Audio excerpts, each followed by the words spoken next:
Cuando hablamos sobre prueba, estamos hablando de una actividad que en el proceso penal es tangencial.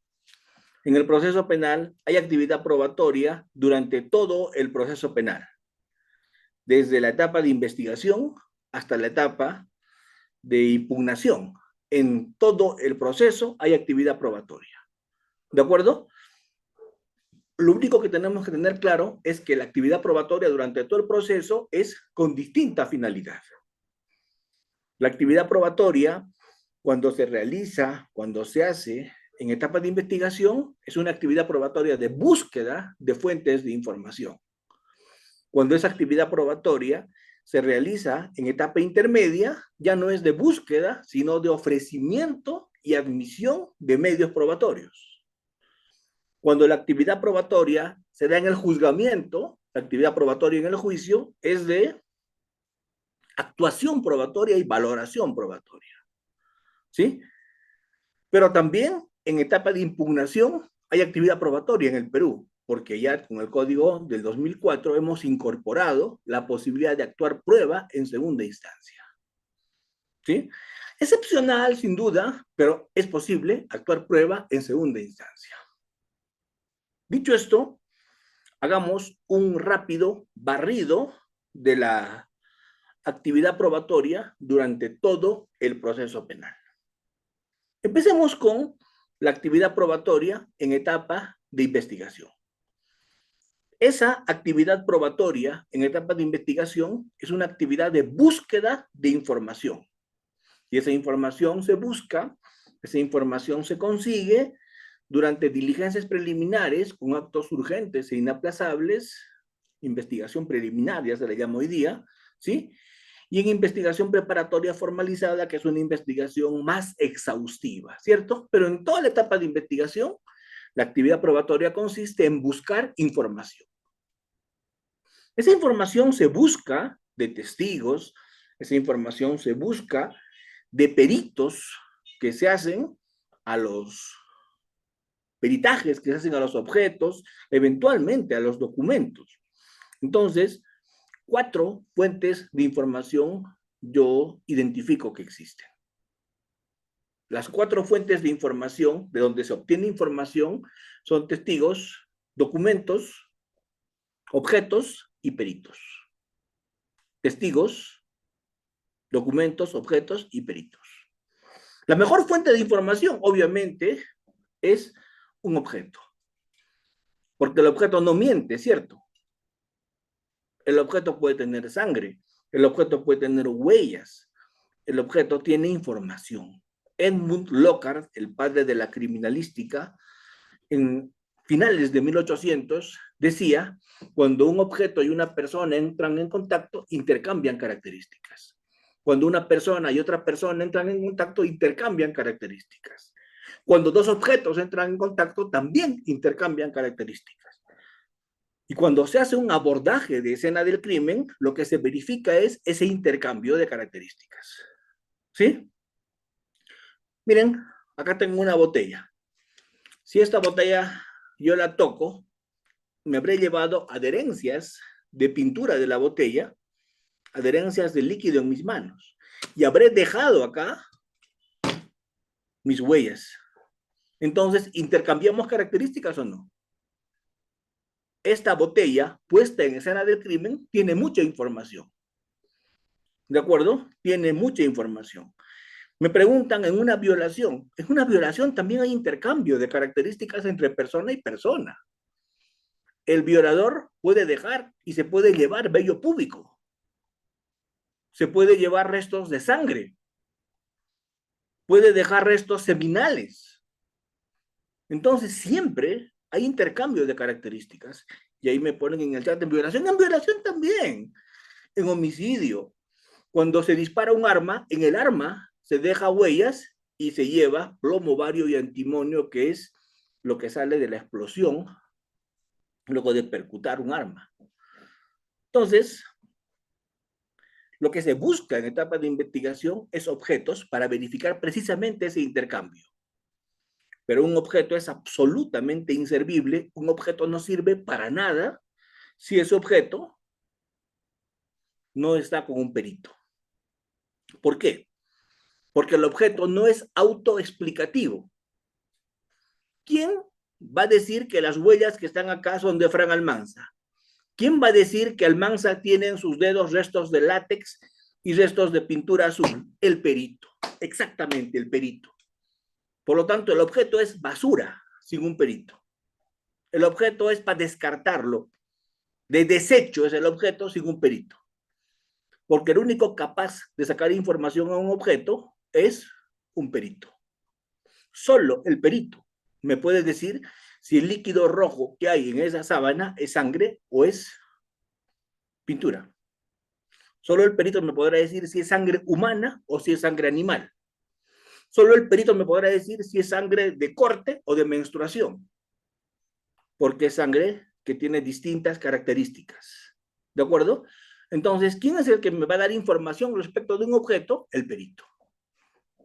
¿Estamos claros hasta ahí? ¿Sí? ¿Se entiende? El perito es indispensable con objetos. El perito es indispensable con objetos. El objeto no sirve sin un perito. Lo mismo no ocurre con un documento. Un documento también es fuente de información.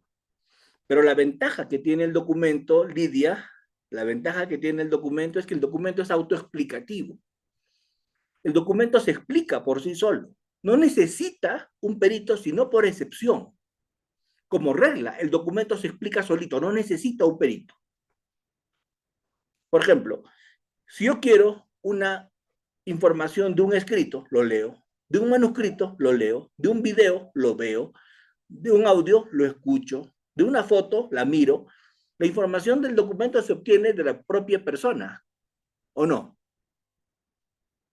Pero ¿saben qué? La información de un documento a veces sí requiere un perito. Cuando alguien dice no es mi voz, peritaje de audio y video. Cuando alguien dice no es mi letra, peritaje grafotécnico. ¿De acuerdo? Así es.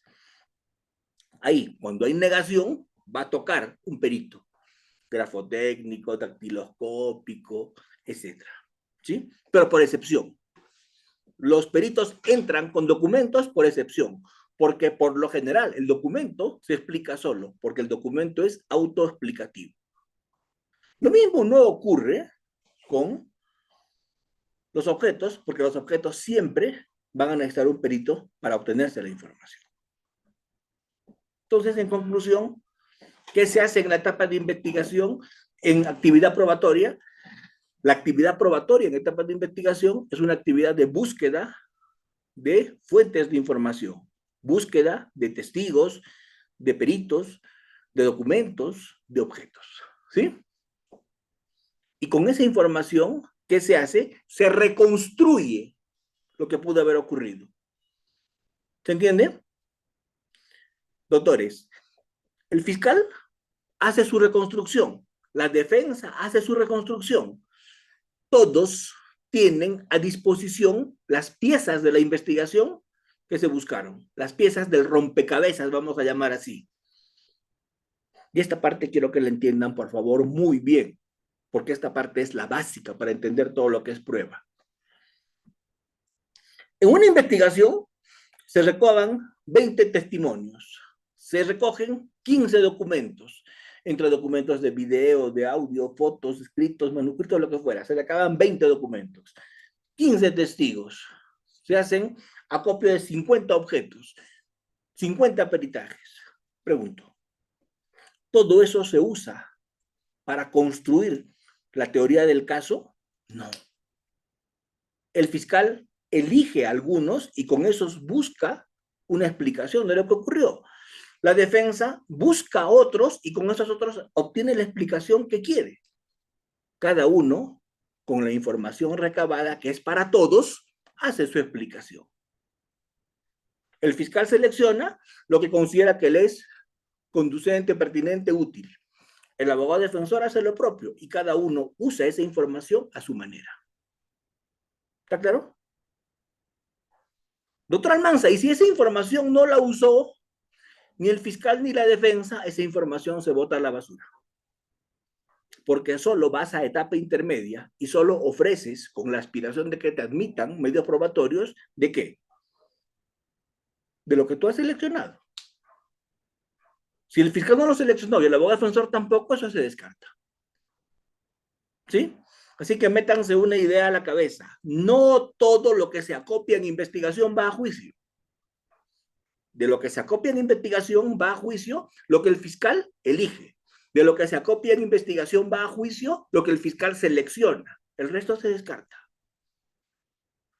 Entonces, tenemos la actividad probatoria en investigación es de búsqueda de fuentes de información. ¿De acuerdo? Conclusión. La actividad probatoria en investigación es de fuentes de información. ¿Cómo se busca esa información? Respetando derechos fundamentales, afectándolos únicamente cuando la ley lo permita. Cuando la ley permita un allanamiento, se hará allanamiento. Cuando la ley permita un registro personal, se hará el registro personal. Cuando la ley permita una limitación, un derecho fundamental, solo allí se puede hacer. Doctor Almanza, ¿qué ocurre si el fiscal limita derechos fundamentales, la policía limita derechos fundamentales sin que esté previsto en la norma? Estamos en prueba ilícita, prueba prohibida, y se excluye esa información. ¿De acuerdo? Segundo, tutela de derechos, como dice Kenny Montoya, tutela de derechos y chao, adiós, se fue la información. Pero también esa información se tiene que acopiar respetando formalidades.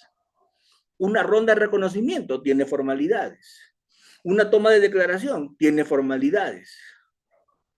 Toda diligencia de acopio de fuente de información, esto es todo acto de investigación, tiene formalidades. Si no se cumplen las formalidades, entramos en prueba irregular o ilegal. Si se afectan derechos fundamentales, entramos en prueba ilícita o prohibida. ¿Cuándo es prueba ilícita o prohibida? Cuando se afectaron derechos fundamentales. ¿Cierto? Artículo 8, título preliminar. Artículo 159 del Código Procesal Penal. Artículo 8 del título preliminar y 159 del Código Procesal Penal. Exclusión probatoria por prueba ilícita. Esto es la que se obtiene afectando derechos fundamentales. Si se festinan, si no se cumplen procedimientos legales en esa búsqueda de fuentes de información, si no se hacen los actos de investigación conforme se debe hacer con los procedimientos preestablecidos, viene la figura de la nulidad. Artículos 149, nulidad absoluta, 151 relativa, 152, 151 con trascendencia, 152 convalidación, 153 saneamiento. Todo eso regula nulidad. Conclusión, la etapa de investigación es una etapa de búsqueda de información que se hace respetando derechos y respetando procedimientos preestablecidos. ¿Sí? Y finalmente, cuando se busca, se asegura. ¿Qué se asegura cuando se busca? Cuando se busca, se asegura autenticidad. Cuando se busca, se asegura mismidad. Y para asegurar autenticidad, para asegurar mismidad, ¿qué se emplea? Se emplea eso que se conoce como cadena de custodia. ¿Qué es la cadena de custodia? La cadena que tiene, ¿eslabones o no? La cadena tiene eslabones. Cada eslabón es por quien pasa la información, la fuente de información. ¿Para qué? Para que nadie pierda el cuidado. La cadena de custodia es la cadena de responsables que cuidan que no se afecte esa fuente de información. ¿Qué pasa si se afecta? Genera desconfianza. La gente sospecha que lo cambiaron, la gente sospecha que lo adulteraron, que lo modificaron. Por lo tanto, no se puede afectar esto. Muy bien. Entonces, con eso resumo la actividad probatoria en etapa de investigación. Es una actividad de búsqueda de información. ¿Sí? Ahora entramos a la actividad probatoria. ¿En qué etapa? En etapa intermedia, ¿verdad? Actividad probatoria en etapa intermedia. ¿Y cómo es la actividad probatoria en etapa intermedia. La actividad probatoria en etapa intermedia es una actividad de ofrecimiento de medios probatorios, de admisión de medios probatorios. Para eso es la actividad probatoria en etapa intermedia, para ofrecer medios probatorios y para que me admitan medios probatorios. Es de ofrecimiento y de admisión de medios probatorios. En eso consiste la actividad probatoria en etapa intermedia. Por ahí me preguntan, ¿qué es un medio probatorio? ¿Qué es un medio probatorio? Un medio probatorio es una herramienta, un instrumento para llevar la fuente ante el juez. La fuente es el testigo. El medio probatorio es la herramienta llamada declaración testimonial para llevar al testigo al juicio. La fuente es el documento.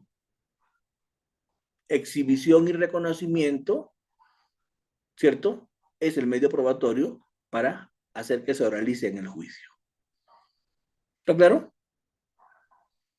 Entonces, ¿qué son los medios probatorios? Herramientas, mecanismos, instrumentos legales, ¿para qué? Para que las fuentes las podamos llevar a juicio. Esos son los medios probatorios. ¿Y qué se hace en juicio?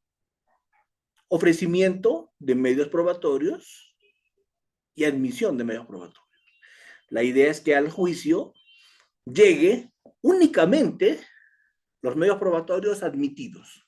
¿Para qué? Para que en el juicio el juez de juzgamiento haga las dos cosas que le tocan en la actividad probatoria, que es actuación y valoración. Actuación, desfile probatorio y valoración. Análisis, apreciación. ¿Sí? Muy bien. ¿Cuáles son los criterios en etapa intermedia para admitir medios probatorios? La pertinencia, la conducencia y la utilidad. Doctor Almanza, todo esto que usted está diciendo, ¿dónde está regulado? Todo esto está regulado ¿en qué? En el Código Procesal Penal, artículos 154, 155, 156, 157, 158 y 159 del Código. Esos artículos son la parte general de la prueba. Y ahí regula qué cosa es sobreabundante, qué cosa se prueba, qué cosa no se prueba. Y para los participantes de poca fe, para los participantes que no me creen, voy a leer el código. Miren, ¿qué dice el artículo 155? El 155 regula esto. ¿Y qué nos dice el 155? Nos dice objeto de prueba. ¿Qué se prueba? Se prueba hechos que tienen que ver con ¿qué? Con imputación, punibilidad, determinación de la pena, responsabilidad civil derivada del delito. Eso es objeto de prueba. Hechos. ¿Qué se prueba? Los hechos. ¿Dónde está eso en nuestro código? 156. Objeto de prueba. ¿Qué se prueba? Hechos. ¿Qué dice? ¿Qué cosa no se prueba? No se prueban las máximas de la experiencia. ¿Por qué se prueba una máxima de experiencia? La máxima de experiencia la mencionas. ¿Qué no se prueba? Las leyes, la norma jurídica interna vigente. Imagínense ustedes acompañar tu código penal para probar que el artículo tal existe. Absurdo, ¿sí o no? La ley se menciona. ¿Qué cosa no se prueba? No se prueba la jurisprudencia. No se prueba lo imposible. No se prueba lo notorio. Por ejemplo, que va a haber APEC la próxima semana. ¿Es algo que tengo que probar o es un hecho notorio? Es un hecho notorio, eso no tengo que probar, ¿cierto? Lo notorio no se prueba. Lo imposible tampoco se prueba. ¿Qué es probar lo imposible? Probar algo negativo. Se prueban cosas positivas, no se pueden probar cosas negativas. A ver, ¿qué se puede probar? Se puede probar que yo soy infiel, pero no se puede probar que yo no soy fiel. ¿De acuerdo? Lo negativo no se prueba. ¿Sí? Lo negativo no se prueba. Eso es imposible. Muy bien. ¿Qué más dice el código? Dice, los medios de prueba se pueden acreditar con cualquier medio. Los hechos se pueden acreditar con cualquier medio. En etapa intermedia, cualquier medio sirve. Los medios probatorios típicos y los atípicos, siempre que no afecten lo que prescribe el código. ¿De acuerdo? ¿Qué cosa no se aprueba? Lo que es impertinente, lo que no tiene relación con lo que tú quieres demostrar, lo que es inconducente, lo que es sobreabundante, lo que es inútil. Y ese control, como me decían en el chat de manera excelente, ese filtro, ¿dónde se realiza? Ese filtro se realiza en etapa intermedia. Ese filtro se realiza en etapa intermedia. Entonces, ¿para qué la etapa intermedia? Para hacer ofrecimiento y admisión de la prueba, con los criterios de pertinencia, conducencia y utilidad. Cuando pasamos al juicio, la actividad probatoria es la actuación. ¿Y cómo se actúa? Con las formalidades que el código dice. ¿Cómo se hace el desfile probatorio? Con las formalidades que el código dice. ¿Qué formalidades?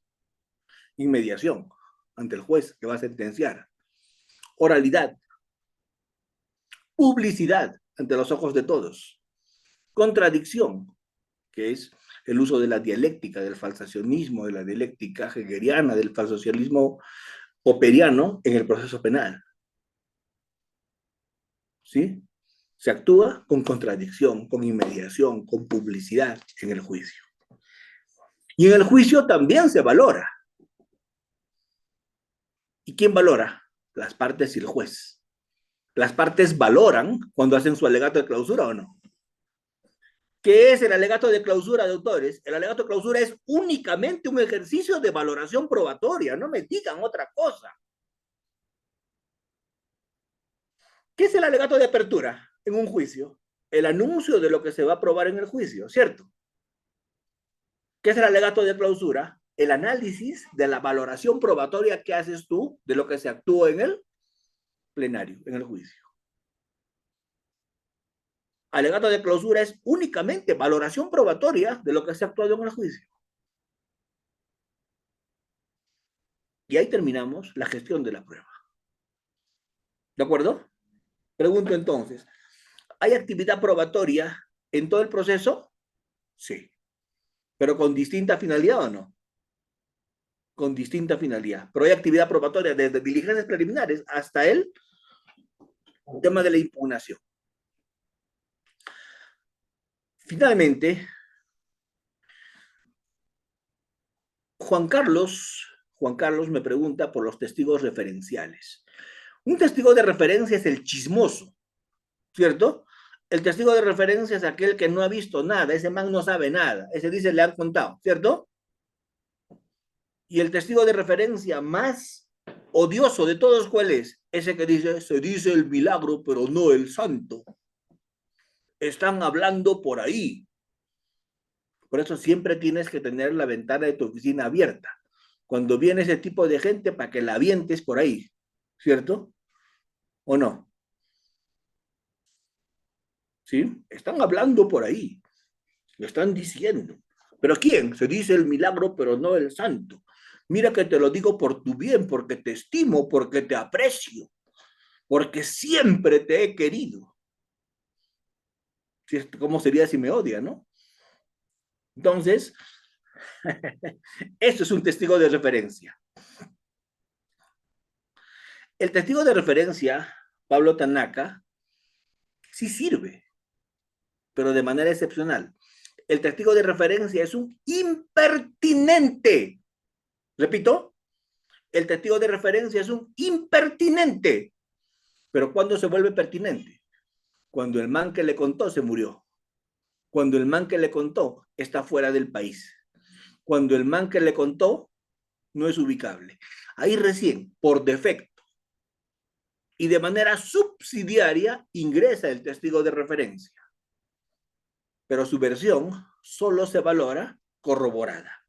¿Dónde está eso? En el 158. El 158, para responder la pregunta que me hacen en el chat, dice, En los supuestos de testigos de referencia, 158.2, arrepentidos, colaboradores, se valora solo con otras pruebas que corroboran sus testimonios. ¿De acuerdo? Solo con otras pruebas que corroboren sus testimonios. Ya, muy bien. Entonces, durante todo el proceso de actividad probatoria, pero con distinta finalidad. Doctor Almanza, ¿la valoración probatoria también hay en toda etapa del proceso? ¿Sí o no? ¿Qué opinan? ¿La valoración probatoria hay en todo el proceso o solo en la sentencia? ¿Qué opinan? ¿Solo hay valoración probatoria en la sentencia o hay valoración probatoria en todo el proceso? Chat, no veo. En todo hay valoración probatoria, en todo. A ver, cuando el fiscal prive una prisión preventiva, ¿tiene que llevar elementos de convicción o no? ¿Qué dice el código en prisión preventiva? Fundados y graves elementos de convicción del hecho y la vinculación o no. Y para que el juez aprecie esos fundados y graves elementos de convicción, tiene que hacer valoración probatoria, pues. Cuando le pides una detención preliminar, cuando le pides un allanamiento, tiene que haber base mínima incriminatoria. Tienen que haber indicios y ahí también se hace valoración probatoria. También la valoración probatoria es tangencial a todo el proceso. La diferencia es que se valora. Cuando estamos en investigación preliminar, ¿qué valoramos? Indicios. Cuando estamos en investigación preparatoria formalizada, ¿qué valoramos? Elementos de convicción. Cuando estamos en el juicio, ¿qué valoramos? ¿Qué valoramos? Pruebas, porque ya hay pruebas, porque ya se actuó. ¿Cierto? Ahí valoramos pruebas. En el sobreseimiento, Humberto, también hay valoración probatoria. Porque hay una causal de sobreseimiento que dice cuando no hay elementos de convicción, ¿cierto? Entonces ahí también hay valoración probatoria. ¿Sí? Lo que pasa, doctores, es que nuestro código en prueba se ha esmerado, se ha lucido por poner de términos confusos. ¿Sí o no? ¿Nuestro código se ha lucido en ese tema o no? Miren todo lo que nuestro código ha puesto. Miren lo que ha puesto nuestro código. Nuestro código dice indicios reveladores, elementos de convicción, medios probatorios, elementos de prueba, razones plausibles, actos de investigación, actos de prueba, dato de hecho, dato de demostración. Cuando a un graduando le pregunto todo eso en el examen de grado, se le afloja el estómago, se le baja la presión, ¿cierto? Y lo que a este man no le han enseñado que es lo mismo todo. Purita guachafería. Cuando esa fuente de información está en diligencias preliminares, la llamamos indicio. Cuando el testigo está en diligencias preliminares, es un indicio. Cuando el documento está en diligencias preliminares, es un indicio. ¿De acuerdo? Cuando ese mismo documento, ese mismo testigo ya está en preparatoria, ya es elemento, ya es...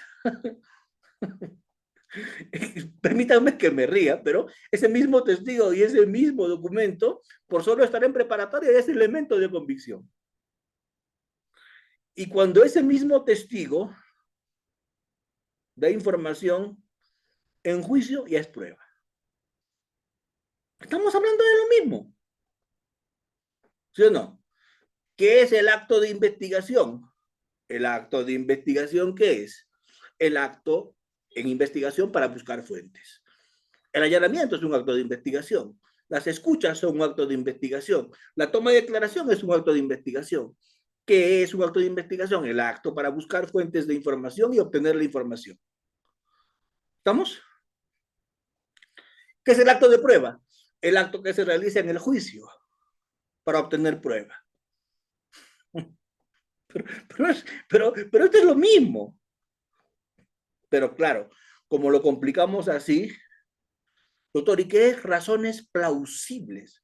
Es lo mismo que elementos de convicción. Doctor, ¿y qué es fundados y graves elementos de convicción? ¿sí? Lo que pasa es que los abogados queremos ser como los médicos. Cuanto más términos confusos ponemos, más cobramos, ¿sí o no? Tiene usted una septicemia generalizada que le va a causar un shock hipovolémico, ¿verdad? Doctor, ¿qué quiere decir esa vaina? Vas a morir, mano. No, no. ¿Qué septicemia? Infección generalizada que te está yendo por todos los lados, ¿sí o no? ¿Qué es un shock hipovolémico? Vas a reventar y te vas a venir en sangre. Ya está. Pero claro, tenemos que poner términos complicados, si no, ¿cómo justificamos los honorarios o no? ¿Se imaginan si el cliente podría leer el escrito, podría leer la resolución? Ya no te paga, pues, ¿o no? Doctor Almanza, mi problema es que yo soy abogado, pues tampoco entiendo. Ah, bueno, ese sí es un problema, hermano. Ese sí es un problema, ¿verdad? Que tu cliente no lo entienda, ya está bueno, ¿verdad? Pero que tú tampoco lo entiendas, ya, ahí sí estamos complicados. Ahí sí estamos complicados. Entonces, durante todo ese recorrido, durante todo ese íter, hay actividad probatoria. Con distinto fin, pero hay actividad probatoria. Durante todo el proceso hay actividad probatoria. Con distinto fin, pero es actividad probatoria. Muy bien. En este curso del día de hoy, ¿dónde me han pedido aterrizar? Me han pedido aterrizar en la actividad probatoria en etapa intermedia, a partir de las últimas modificatorias que se han dado, ¿cierto? Porque hoy día, ¿cuál es la genialidad? Cuando en etapa intermedia se discute pertinencia, conducencia, utilidad y se admiten medios probatorios, ¿cierto? Eso, ¿dónde se plasma? ¿En qué auto? ¿En qué auto? ¿En qué auto se plasma? En el auto de enjuiciamiento. Muy bien. ¿Cuál es la novedad de esta ley 32.130? ¿Cuál es la novedad? El auto de enjuiciamiento se puede apelar para discutir la imputación, para discutir ese tipo de situaciones. ¿Se entiende? La pregunta es, ¿cuál es el plazo de suspensión de prescripción con la famosa ley Soto, así le llaman, ¿no? ¿Cuánto es el plazo? ¿Cuánto es el plazo? Ustedes saben. Díganme en el chat, ¿cuál es el plazo de prescripción? ¡Un año! Muy bien, un año. Ese es el plazo máximo de suspensión de la prescripción. ¿Cierto? Muy bien. La pregunta es, si apelas el auto de enjuiciamiento, mientras no se resuelva, ¿se puede hacer juicio? Si apelas el auto de enjuiciamiento, mientras no se resuelva, ¿se puede hacer juicio? No, claro que no. Ya está. Querías un año, ahí tienes el año. Así que si quieres que prescriba, ¿qué tienes que hacer? Apela, mano, el auto de enjuiciamiento. Pero no tengo con qué. La idea es ganar tiempo, hermano, para que prescriba. ¿Sí o no? ¿Así les cuento o más claro?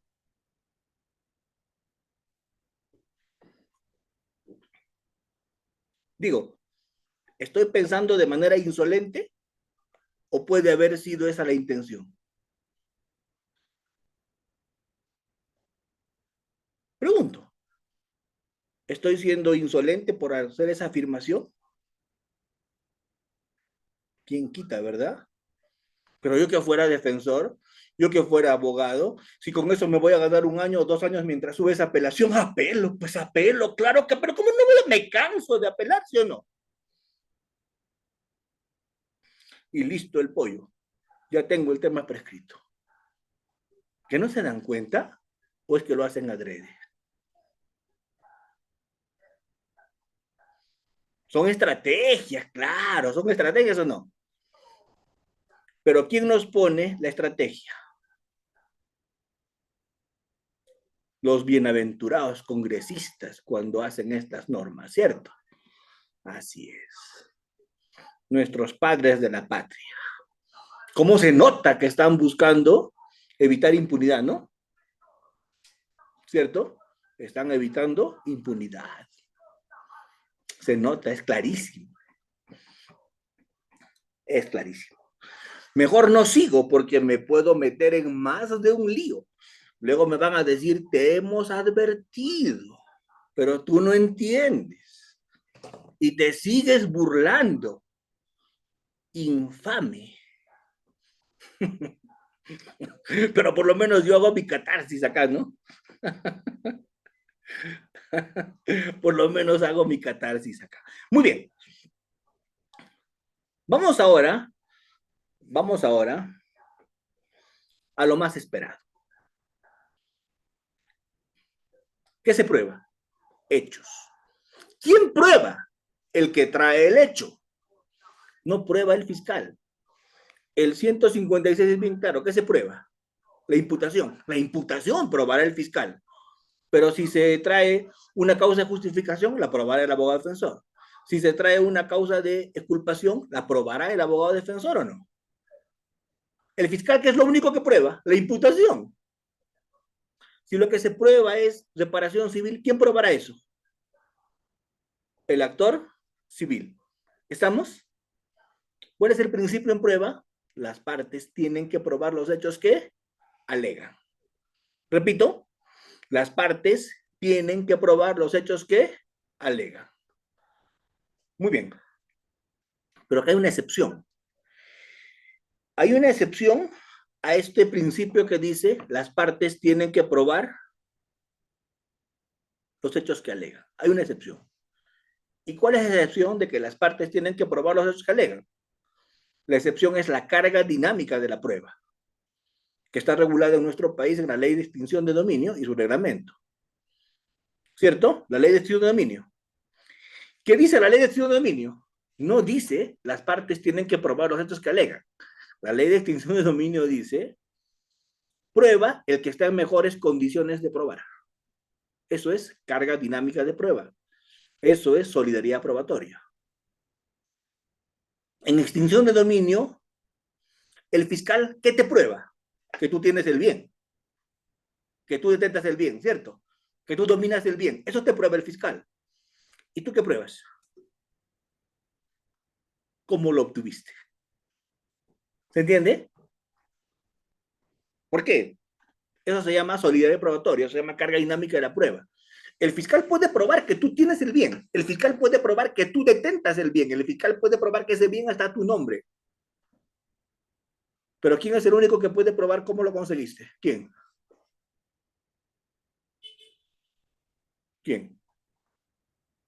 ¿El que tiene el bien o no? El titular. Miren mi corbata. ¿Qué les parece mi corbatita? ¿Una corbatita de qué es? ¿Una corbatita de qué? De pescaditos, ¿verdad? Es una corbata de pececitos, muy graciosa, ¿cierto? Ya está. Ustedes que pueden probar, ustedes pueden probar que el día de hoy yo estuve luciendo esa corbata, ¿cierto? La pregunta del millón. ¿Quién es el único que puede saber cómo la obtuve, de dónde la saqué, con qué dinero la compré? ¿Quién? Solo yo. Por lo tanto, pedirle al fiscal que pruebe de dónde saqué la corbata es una tontería. Es un imposible jurídico. Eso no se puede probar, eso es imposible. ¿De acuerdo? El fiscal, ¿qué cosa puede probar? Que yo la he lucido. Pero yo debo de probar cómo la conseguí. Y eso ocurre en extinción de dominio. El fiscal prueba que tienes el bien y te da un plazo para que tú pruebes de dónde lo sacaste, con qué dinero lo obtuviste. Como dice Ruth Catalina, su origen. ¿Cómo se llama ese concepto? Carga dinámica de la prueba. También conocido solidaridad probatoria. Las partes prueban los hechos que aleguen, a menos que exista esa figura que se llama la carga dinámica de la prueba. Entonces, ¿qué se prueba? Hechos. ¿Quién prueba? El que afirma el hecho, salvo carga dinámica de la prueba. ¿Para qué se prueba? Para generarle al juez convicción más allá de toda duda razonable.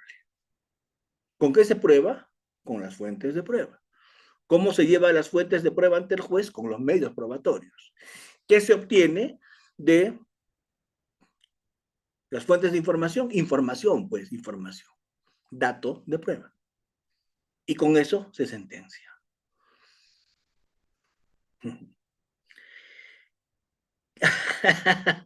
Puede ser un regalo de una amiga la corbatita, qué mal pensado. Definitivamente, lo peor acá, mis participantes, ¿cómo van a insinuar siquiera eso? Mi esposa está conectada. Ya está. Este, muy bien, me están pidiendo que recomiende algunos libritos de prueba. Un clásico en prueba, ustedes saben que es David Echandía. Es un clásico en prueba, aun cuando es del modelo inquisitivo, pero sigue siendo un clásico. ¿Sí? Pero si quieren algún libro más moderno en prueba, Papá de los Pollitos, del modelo acusatorio adversarial, ¿quién sería? Chiesa, Ernesto Chiesa Aponte. Él podría ser un buen libro de prueba, si me piden que recomiende uno. ¿Sí? ¿No? Y obviamente, pues, el libro del doctor, ¿de quién? No, el doctor Almanza todavía no ha escrito ningún libro sobre prueba. Algún día, doctor, algún día escribiré algo sobre prueba.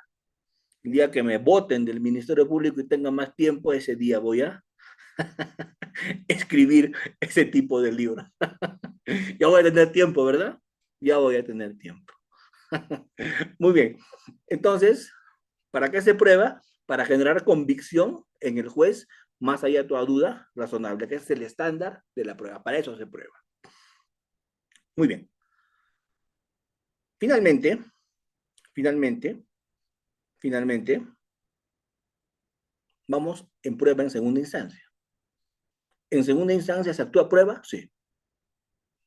En la apelación se ofrece prueba, pero prueba de manera muy restringida, como vamos a ver luego con las PPT. No se admite todo. Prueba nueva, la ofrecida admitida pero no llevada a cabo, la prueba que la sala de oficio jala por necesidades de inmediación, etcétera, etcétera, etcétera. Pero no es que todo se actúa en segunda instancia. Es muy excepcional, pero se actúa a prueba. ¿De acuerdo? Pero se actúa a prueba. Todavía hay actuación probatoria en segunda instancia. Muy bien. Ahora sí, llegó el momento más esperado por todos. Llegó el momento. Ahora sí, de los 700 casi que hay, vamos a llegar casi a 1000 conectados. Los que se conectan por las PPTs del doctor Rieder Jacinto. Claro, aprobadas por mi persona. ¿Sí? Entonces, vamos a empezar con las PPTs. ¿Listo? Ah, con Cherry y todo es. Un Cherry de mi página. Interesante. Gracias, Reader. Siguiente PPT, te ruego. Siguiente PPT. Siguiente. Miren, esa fotito del fondo, regrésala. Esa foto el doctor Reader la ha puesto con alevosía, ventaja, nocturneidad, todas las agravantes. Es una foto de cuando yo era joven y tenía pelo. Ahí me ven al fondo, estaba defendiendo un caso que para mí fue como la familia Ingalls. Envejecí con ese caso. Creo que lo tuve como 8 años, ese caso. Ahí estoy con todos los fiscales que me apoyaban, defendiendo ese caso en audiencias que duraron años, ¿cierto? Así es.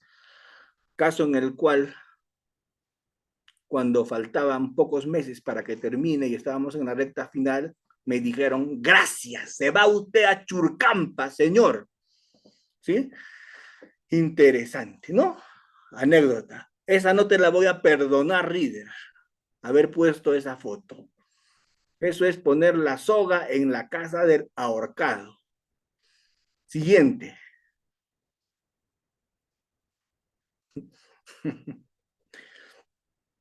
¿Qué es la prueba? Dice que en el derecho y en el amor todo se prueba, ¿verdad? ¿Qué es la prueba? Es la mejor forma de obtener convicción. ¿Sí? La prueba nos permite generar convicción respecto de algo. Solo tenemos convicción a partir de lo que se evidencia. La prueba nos sirve para generarnos convicción. Siguiente. ¿Qué se prueba? Los hechos. ¿Con qué se prueba? Con las fuentes de prueba. ¿Sí? ¿Dónde está esa base legal de que se prueba los hechos? 156 del código, como ya se los expliqué. ¿Con qué se prueba? Con las fuentes de prueba. ¿Sí? Miren qué bonita la afirmación que rescatamos del maestro ya fallecido, Mixamas. ¿Sí? ¿Qué son los medios de prueba? Medios técnicos, herramientas, instrumentos para ingresar la información en el juicio, las fuentes de información. Los órganos es cuando son personas, ¿sí? Y los elementos es lo que ya se obtiene, es la información ya procesada, ¿no? Lo que ya se ha obtenido de la fuente de información. Siguiente. ¿Qué es la actividad probatoria? Ya les dije, esa actividad probatoria es tangencial, está en todo el proceso, ¿cierto? Que va desde la etapa de búsqueda, la etapa de ofrecimiento, actividad probatoria, investigación, búsqueda, aseguramiento. Etapa intermedia, ofrecimiento y admisión, juicio, actuación y valoración. Muy bien, siguiente.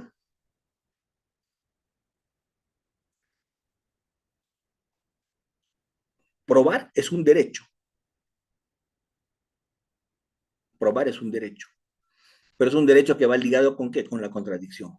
Si tú me traes una fuente de información que llevas a partir de un medio probatorio, hay que contradecir. Y solo a partir de la contradicción se adquiere credibilidad. La base del razonamiento probatorio es la contradicción. ¿De acuerdo? Lo esencial es la contradicción. Siguiente.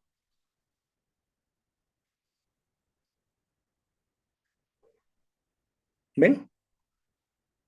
Lo que les había dicho. En investigación recolectamos, en etapa intermedia ofrecemos y nos admiten, y en el juicio se actúa y se valora. Esos son los momentos de la actividad probatoria. Seguimos avanzando. Seguimos avanzando. Ya se quedó dormido el doctor Rider Jacinto. Qué pena. Ah, no, si está despierto, ahí está. Ahí está.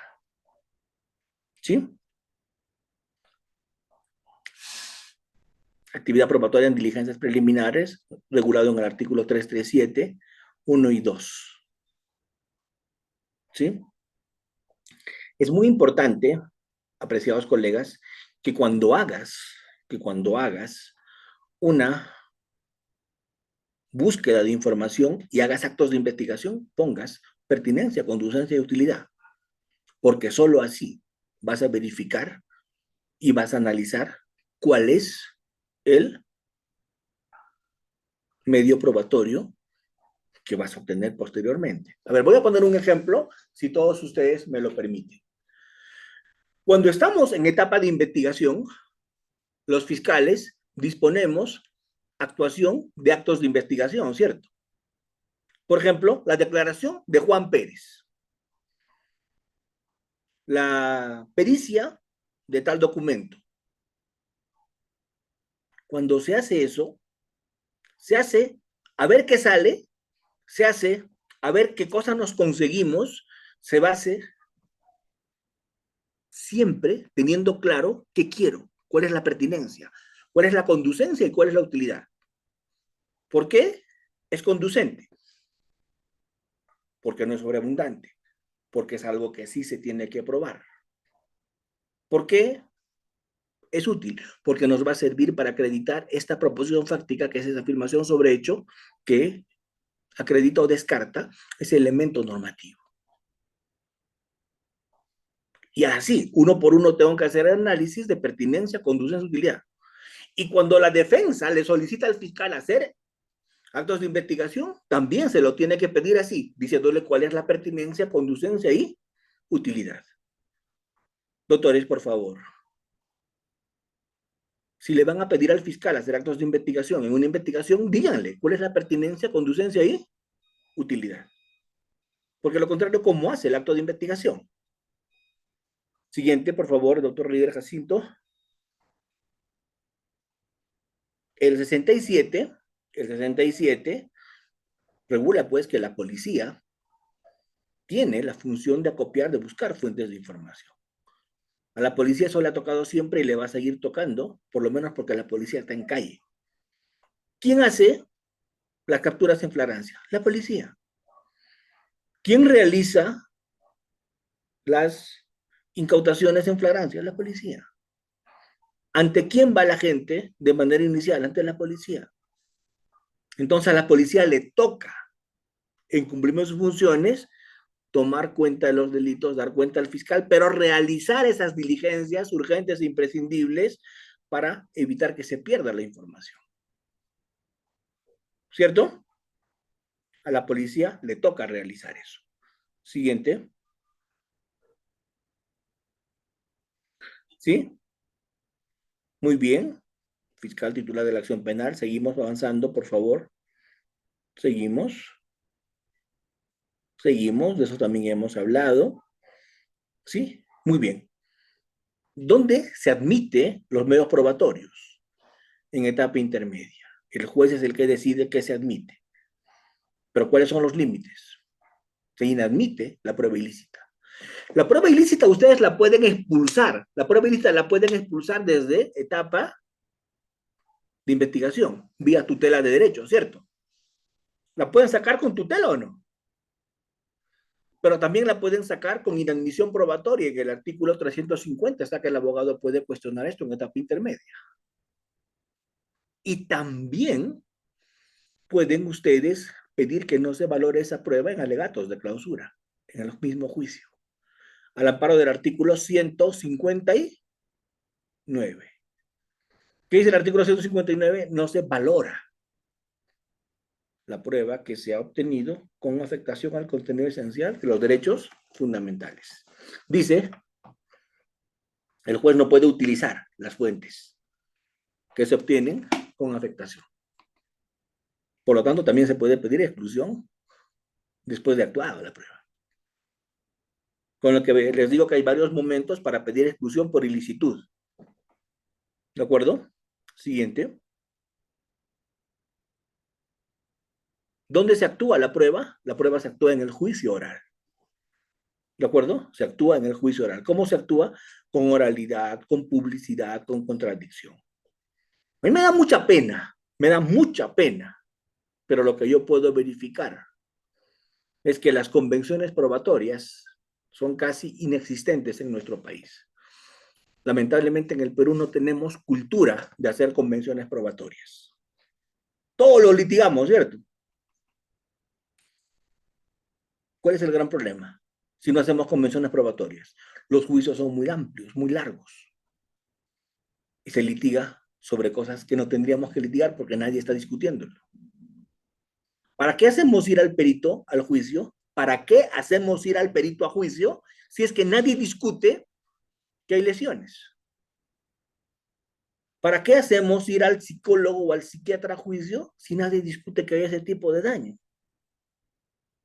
Por amor a Dios, ¿para qué? ¿Es una pérdida de tiempo o no? ¿Y por qué? La discusión pasa por otro lado. Nadie está discutiendo que la niña no está violada. Nadie está oponiéndose a que tiene lesiones extra y paragenitales.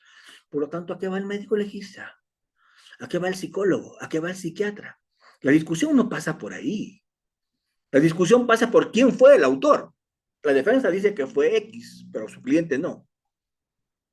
Entonces pregunto, ¿toca hacer ir a todos los médicos, a todos los psicólogos, a los psiquiatras? ¿O es una pérdida de tiempo que vayan si eso nadie lo discute? Y para eso, ¿qué tiene que haber? Para eso toca las convenciones probatorias. Pero lamentablemente en nuestro país no tenemos cultura de convenciones probatorias. Entonces no las hacemos, con lo cual casi todo se admite y casi todo pasa a juicio. Y lo voy a decir. Y lo voy a decir porque me toca decirlo. Lo voy a decir. Doctores, están habiendo juicios para el 2034, 2035. Están poniendo para esas fechas. ¿Han visto? ¿Sí? Y parece un chiste, pero no, están poniendo juicios para esas fechas en el Perú. La pregunta es ¿por qué? Primero, porque ha pasado casi todo a juicio, porque no se han hecho buenos controles de acusación, porque la etapa de control de acusación ya no se llama etapa de control de acusación, sino de paso a juicio, ¿cierto? Porque casi todo pasa. Y esto, y esto es un gran problema. ¿Y saben por qué? Porque en el Perú hicimos una gran innovación. Y que me permitan decirlo y que no se piquen los padres del código porque lo tengo que decir. Creo que mi convicción me exige decirlo. En todo el mundo, ¿saben quién hace la etapa intermedia? El juez de juzgamiento. En todo el mundo, sin excepción. ¿Quién se encarga de hacer control de acusación? El juez de juzgamiento. En el Perú, ¿qué cosa hicimos? Quisimos innovar. Quisimos que el juez de juicio no se encargue de eso y que esa chamba la haga el juez de investigación preparatoria. ¿De acuerdo? ¿Cuál fue el criterio? Que el juez de juicio no se contamine, que el juez de juicio llegue casto y que ese trabajo de admitir pruebas, que ese trabajo de hacer control formal, control sustancial, control de imputación, lo haga el juez de investigación preparatoria. ¿De acuerdo? Pero yo les hago una pregunta a todos, muy simple, muy básica. ¿Ustedes creen que ese juez de investigación preparatoria que dictó prisión preventiva en etapa intermedia va a decir que la imputación está mal hecha? ¿Ustedes creen que ese juez que resolvió excepciones va a decir que la imputación está mal hecha? ¿Ustedes creen que ese juez de investigación preparatoria que adelantó criterio al mango durante toda la etapa de investigación, en etapa intermedia, no está ya condicionado con lo que resolvió? Pregunto, ¿o estoy siendo delirante? ¿Es posible que ya esté condicionado con lo que resolvió o no?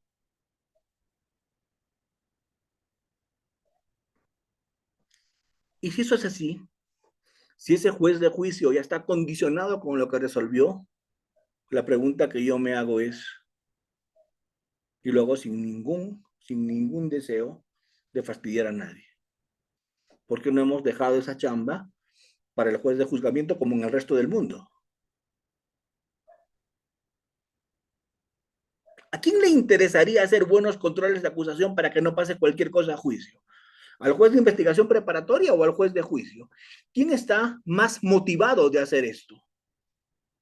¿Quién está más motivado de hacer esto? ¿A quién le toca mejor hacer esto? ¿Quién está más motivado? El juez de juicio. Porque si hace un mal control de acusación, ¿quién se perjudica? ¿Quién se afecta? Si hace un mal control de acusación, ¿quién se afecta? ¿Quién se perjudica? Obviamente, el que se afecta, el que se perjudica es el juez de juicio. Por lo tanto, a él sí le interesa hacer buenos controles de acusación. Él sí haría convenciones probatorias. Él sí se preocuparía porque se haga sobre lo controvertido, no más el juicio. Lamentablemente, lamentablemente, lamentablemente, autores, el juez de investigación preparatoria está mucho más entretenido en sus prisiones preventivas, en sus tutelas, en sus controles de plazos. ¿Sí o no? Y cuando a ese juez de etapa intermedia o de investigación preparatoria le toca hacer etapa intermedia, no le mete tantas ganas porque si hace mal no se va a afectar a ese juez, que además ya está condicionado y controvertido. Por lo tanto, una modificación legislativa importante, un trabajo de tesis interesante para toda la gente que me está mirando, un trabajo de tesis bonito, ¿cuál sería? Proponer, ya que el Congreso quiere modificar todo, que modifiquen eso, pues. Que el control de acusación lo haga ¿quién? El juez de juicio. Doctor, pero se va a contaminar. ¿Y cómo en el proceso inmediato lo hace y no se contamina?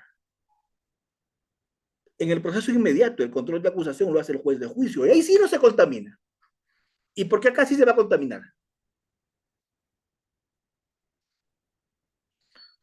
Bueno, me piden reflexión y hago eso, reflexión. Seguimos avanzando, Reader, por favor. Gracias. ¿Ven? En el juicio, ¿qué se hace? En el juicio se hace actuación y valoración probatoria.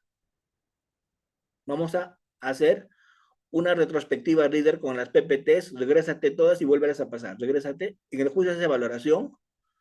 En el juicio se hace actuación. A ver, empezamos. Regresa una más. Ya está. Vamos. En la etapa de investigación, ¿qué se hace? Búsqueda. ¿Están viendo? Búsqueda. Pasamos. En la etapa intermedia, ¿qué se hace? Siguiente. En la etapa intermedia se hace ofrecimiento, ¿eh?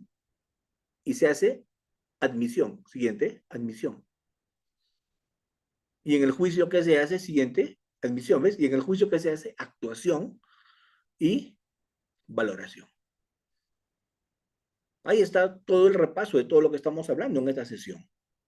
¿Sí? Sino que estas PPTs a ustedes prácticamente les alivian tomar apuntes, ¿no? De lo que yo voy diciendo. Pero una iniciativa legislativa importante sería esa, desde mi modesto punto de vista. Una iniciativa importante sería esa. ¿Cuál? Evitar dilación, haciendo que el juez de juicio sea el que haga control de acusación. ¿De acuerdo? Muy bien, seguimos avanzando. ¿Ven?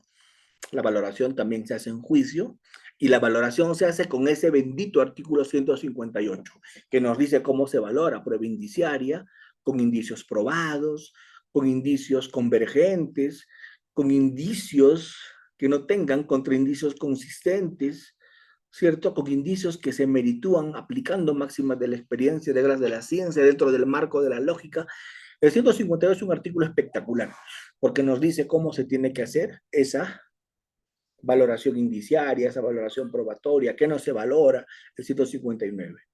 Esa parte general de la prueba, recuerden siempre ustedes, esa parte que va desde los artículos 154 hasta el 155, perdón, 155 hasta el 159. Esos articulitos, 155, 156, 157, 158 y 159. 5 articulitos que son la parte general de la prueba. ¿Sí? Siguiente. El sobreseimiento es cuando el fiscal no tiene un caso y deja de perseverar, porque si el fiscal no tiene un caso para acusar, sobresee, ¿cierto? Y deja de perseverar. Ese sobreseimiento, siguiente, hoy día también ha experimentado modificaciones, porque el sobreseimiento hoy día, aún el sobreseimiento desestimado se puede impugnar. Antes no se podía impugnar el sobreseimiento desestimado. Solamente se impugnaba el sobreseimiento que pone fin al proceso. Hoy día, con la ley 32.130, también se puede impugnar el sobreseimiento no aceptado. ¿Sí? Siguiente. El 334 es el artículo que regula el sobreseimiento y para mí es el artículo que define en el Perú la teoría del delito. Porque yo siempre he dicho, el 344 es la base legal de la teoría del delito en el Perú. Porque en el Código Penal nunca encuentras cuáles son los elementos de la teoría del delito. En el Código Procesal sí. El 344 dice, para que el fiscal acuse, tiene que haber un hecho típico antijurídico culpable y punible. ¿Qué dice el 344? El fiscal sobresee cuando no hay un hecho típico, cuando ese hecho está justificado, cuando ese hecho está con causas de culpación y de no punibilidad. El Código Procesal nuestro, en el 344, nos pone la teoría pentatónica, pentapartita del delito. 5 elementos. ¿De acuerdo? Increíble, ¿no? Encontrar en el Código Procesal Penal una norma que define el delito. ¿Bonito o no? Bonito. Siguiente. Siguiente. Muy bien. Los presupuestos del sobreseimiento también los tienen allí, los estamos dejando para los que quieran repasar siguiente, pero por razones de tiempo vamos a entrar a impugnación. ¡Qué maldad! No, esta sí no te la voy a perdonar, líder Jacinto. Esto no se hace. Esa es maldad pura. Maldad pura. Hoy día es mi despedida de Udeápolis. Siguiente, por favor. Siguiente. Muy bien. ¿Qué son los medios impugnatorios? Todo lo que yo les voy a decir ahora, brevemente, rápidamente, lo que les voy a yo decir, brevemente, es un resumen de la impugnación. ¿Sí? ¿Qué son los medios impugnatorios? Los medios impugnatorios son mecanismos, herramientas procesales. ¿Que sirven para qué? Una palabrita mágica tenemos que memorizar en impugnación, reexamen. El ser humano es falible. El ser humano no es perfecto. El ser humano comete errores. El juez es un ser humano. Por eso es que existe impugnación. ¿Para qué? Para hacer un reexamen de lo que ya se resolvió. ¿Y para qué reexamino lo que ya se resolvió? Porque el ser humano es falible. Porque el ser humano comete errores. Por lo tanto, ese reexamen nos permite contradicción. Ese reexamen nos permite tutela judicial efectiva. Ese reexamen nos permite acercarnos más a la verdad. ¿De acuerdo? Entonces, ¿qué es la impugnación? Son mecanismos procesales a partir de los cuales se pide un reexamen de un acto procesal contenido en una resolución. ¿Con qué aspiración? De que se anule o se revoque. Se anule cuando hay un vicio y se revoque cuando hay un error. Los vicios son en motivación, los vicios son en procedimiento, los errores son en aplicación normativa, in jure, y en valoración probatoria, in facto. El vicio se anula, el error se revoca y se reforma. ¿Estamos claros? Entonces, ¿qué es un medio impugnatorio? Un mecanismo procesal a partir del cual se pide un reexamen a lo que ya se examinó. ¿Para qué? Para verificar ante la petición de existencia de error o vicio que genere agravio, un pronunciamiento o de nulidad o de revocación. Hay dos tipos de impugnación. La impugnación intraproceso, que se impugna dentro del proceso, esto es impugnación intraproceso, apelación, reposición, casación, queja, impugnación intraproceso, pedidos de nulidades también dentro del proceso, y la impugnación extraproceso, con acciones de impugnación, ya sea con procesos constitucionales, impugnación extraproceso con proceso de revisión, nulidad de cosa juzgada fraudulenta, ¿cierto? ¿Esa qué es? Impugnación extraproceso. ¿Sí? ¿Qué? Siguiente, líder. Pero ¿qué es lo más importante?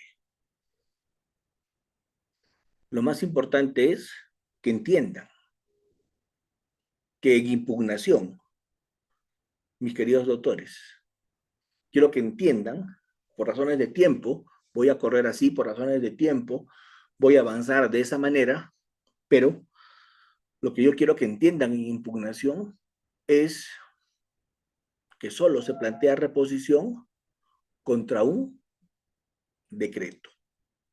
La reposición solo se plantea contra decretos, salvo que sean resoluciones expedidas en audiencia. Cuando son resoluciones expedidas en audiencia, también se plantea reposición contra autos, porque contra lo que se expide en audiencia no cabe apelación, únicamente reposición, así sea de auto. El otro día pues, se preguntaron eso en un examen y la gente salió volando porque se habían aprendido de memoria que la reposición solamente funcionaba respecto de decretos, ¿verdad? Y la reposición también funciona sobre la base de autos. ¿Cuándo? Cuando el auto ha sido expedido en audiencia. ¿Está claro? Regresemos a la reposición, líder, por favor. Regresemos a la reposición. ¿Ven? El artículo 415 es muy claro en esto. El artículo 415 es claro en esto. Y cualquiera que tenga el 415 a la mano y lo lea en su integridad, se va a dar cuenta, miren el 415, a veces no lo leemos, pero es importante leer el 415 para entender lo que es la reposición. ¿Qué nos dice el 415? Dice, durante las audiencias, artículo 15, primer párrafo, numeral 1, dice, durante las audiencias solo será admisible el recurso de reposición contra todo tipo de resolución, salvo las finales, debiéndose resolver en el mismo acto. Con lo cual, la reposición procede durante todo el proceso contra decretos, sin duda, pero en audiencias también contra autos, porque contra lo que se resuelve en audiencias solo cabe reposición, a menos que sea un auto que pone fin al proceso. ¿De acuerdo? Muy bien. La reposición es un medio impugnatorio que lo resuelve el mismo juez. Por eso es que es un recurso impropio. Por eso es que no tiene efecto devolutivo. Lo resuelve el mismo juez. Y lo que se resuelve en reposición es inimpugnable. Lo que se resuelve en reposición es inimpugnable. Muy bien. La apelación se divide en apelación de auto y en apelación de sentencia. La apelación tiene doble control de admisibilidad. En la apelación tienes que decir cuál es tu pretensión impugnatoria. Si pido que se anule o pido que se revoque. Si pido que se anule, tengo que decir cuál es el vicio, porque solo se anula cuando hay un vicio. Y ese vicio puede ser en motivación, no hay motivación aparente, o en procedimiento, un defecto procesal. Y eso se anula. Mientras que la revocación únicamente funciona ante errores. Un error que justifica la revocación es un error injure porque se aplicó indebidamente cierta norma. ¿Sí? Y puede haber un error in factu en hechos cuando se hizo indebida valoración probatoria. Pero ¿por qué hay una cantidad increíble de apelaciones que se declaran liminarmente rechazadas? Solamente en control de admisibilidad, inadmisibles. ¿Por qué? Porque cuando apelamos no identificamos el vicio, no identificamos la ausencia de motivación, no identificamos la motivación aparente, el problema de la festinación de algún trámite procesal, no lo identificamos. O no decimos cuál es el error. ¿De acuerdo? Porque si yo apelo, debo decir el error o no. Si yo digo hay un error in factum, hay un error en apreciación o valoración probatoria, tengo que decir, pues, ¿cuál es ese error? Me acuerdo la impugnación en el caso Avencia Mesa. Una bala de plata y se tumbaron el caso. ¿Qué dijo el abogado? Apelo. ¿Por qué impugno? ¿Por qué? Porque en la impugnación él dijo una cosa muy simple. Dijo, al momento de hacer valoración probatoria, se ha incurrido en la utilización de una máxima de la experiencia que no es máxima de la experiencia, sino es prejuicio. Se ha dicho que Avencia Mesa es lesbiana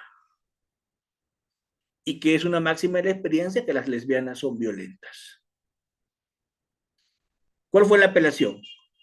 ¿Dónde apuntó el abogado en la apelación? Únicamente en las lesbianas. ¿Qué dijo? No es una máxima de la experiencia que las lesbianas sean violentas. Digo, ¿es una máxima de la experiencia o es un prejuicio homofóbico? Listo. Eso es más que suficiente para que la apelación sea fundada. Chao, sentencia o no. ¿Se entiende? Pero identifica el vicio, identifica el error. Si es error injure o error en facto, y dilo en la apelación. pero yo miro a veces apelaciones que me da ganas de botar por la ventana al fiscal que lo hizo o al abogado que lo hizo. Me vuelven a escribir el escrito que han pedido en la apelación, ¿cierto? Y nada más le cambian la sumía y le dicen apelo. Él dice el mismo pedido, es el mismo requerimiento, pero le ponen apelo. ¿Sí? Eso es lo importante. Doble control de admisibilidad, precisión en este tema, trámite vía audiencia, derecho de contradicción, resolución ante el superior con 2 votos, hay decisión. Siguiente, por favor, líder, ya no tenemos tiempo, avanza, por favor. Los plazos, lo bonito es que en estas PPTs está todo bien establecido, el procedimiento, los plazos y todo lo que ustedes se puedan imaginar. ¿Sí? Muy bien. La queja simplemente es por un tema de denegatoria de apelación o denegatoria de casación. ¿De acuerdo? ¿Qué es lo único que se aspira con la queja? Lo único que se aspira con la queja es que te admitan lo que te inadmitieron indebidamente. ¿Sí? Simple, ¿verdad? Simple. Muy bien. Y vamos con el final. Vamos con el final, doctor Lider Jacinto. ¿Sí?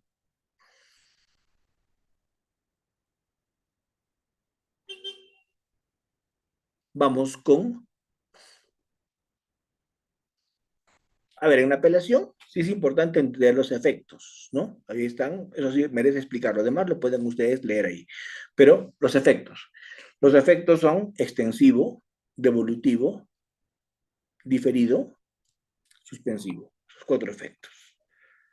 Efecto extensivo, traducción, cuando llueve todo se moja. Si uno impugna y gana, eso se extiende a los demás que están en la misma situación y condición.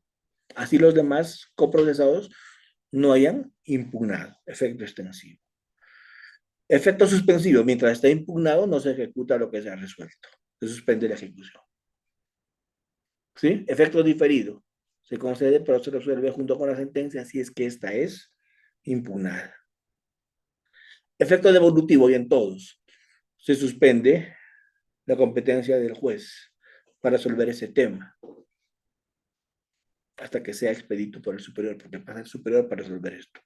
El único que no tiene efecto devolutivo, ¿cuál es? La reposición. Siguiente, qué pena, me estoy yendo unos minutos, pero no me queda de otra. Siguiente, por favor.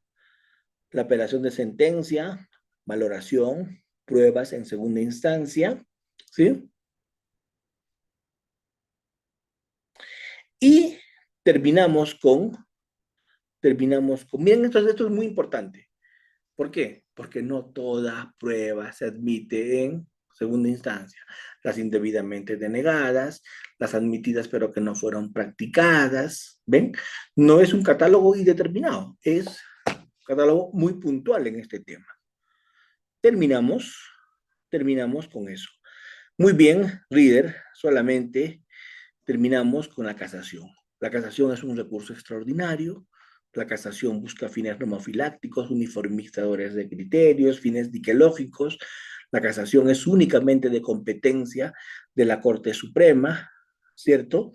Para buscar, como les digo, una jurisprudencia uniforme, para buscar la mejor interpretación, un fin nomofiláctico, y no puede haber sino también justicia en el caso concreto. Por eso es que a veces la Suprema resuelve en esa instancia con el fin diquelógico.